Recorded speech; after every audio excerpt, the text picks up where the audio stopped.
Hello guys, this week's portion is the portion of Tezaveh. Tezaveh literally translates into English as you shall command. And indeed the portion starting Exodus 27:20 through Exodus 30:10 deals with instructions or further instructions, further commands as to the building of the tabernacle and the procedure of lighting the candles in the tabernacle and the special garments for the priests, etc., etc. But the name Ve'ata Tetzaveh, and you shall command, is not significant to this portion exclusively. In many places, Moses is commanded to say this, to say that, to bring a commandment concerning this, concerning that. So this is a good opportunity to talk about the name choosing technique for the portions of the Torah. And indeed, the Hebrew convention of choosing the names for the portion follows an ancient Near Eastern one, which takes upon the first words of that portion. The portion is named for the first words. So far we've seen 4 portions of the Torah: Jethro, Mishpatim, Teruma, and now Tetzaveh. And the portion of Yitro starts with the words Vayishma Yitro. The following portion, Mishpatim, starts with Ve'ele HaMishpatim. The following portion, Teruma, starts with Vezot HaTeruma. And our weekly portion, Tetzaveh, starts with the words Ve'ata Tetzaveh. And this technique is not limited to the portions of the Torah. We can see the same technique in the books of the Torah, in the 5 books of Moses.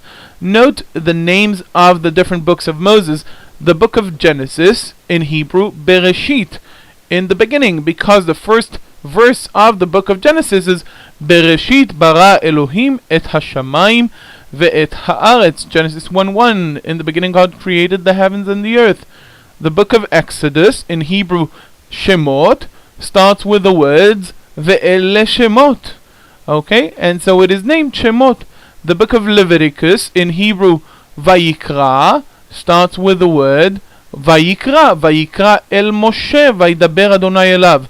And God and the Lord called upon Moses and spoke with him. So it is called Vayikra.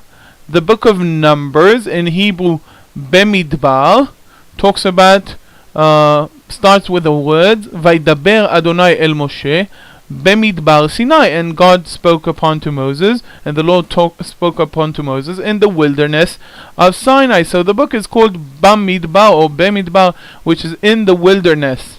The book of Deuteronomy, starts with the words Ve'ele hadevarim. So it is called in Hebrew Ele hadevarim, or the book of Devarim.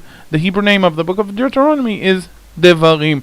You can see that the Hebrew system follows the first words of the book, regardless of the theme of the book. This system, as I said, is in line with ancient Near Eastern costume. For instance, a famous mythological account of the creation in the Mesopotamian world is called Enuma Elish. This mythological story starts with the word Enuma Elish, at the time when above something was, etc., etc., but literally in the time that in above something like that, and that is the name of the book according to the first few words.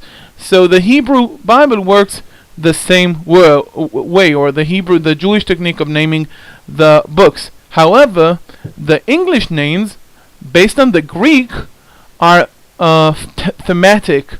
That is to say, the book of Genesis, following the Greek word, is dealing with creation. Genesis is creation in Greek. The book of Exodus deals with the Exodus, the departure, exodus, the going on road, on the way.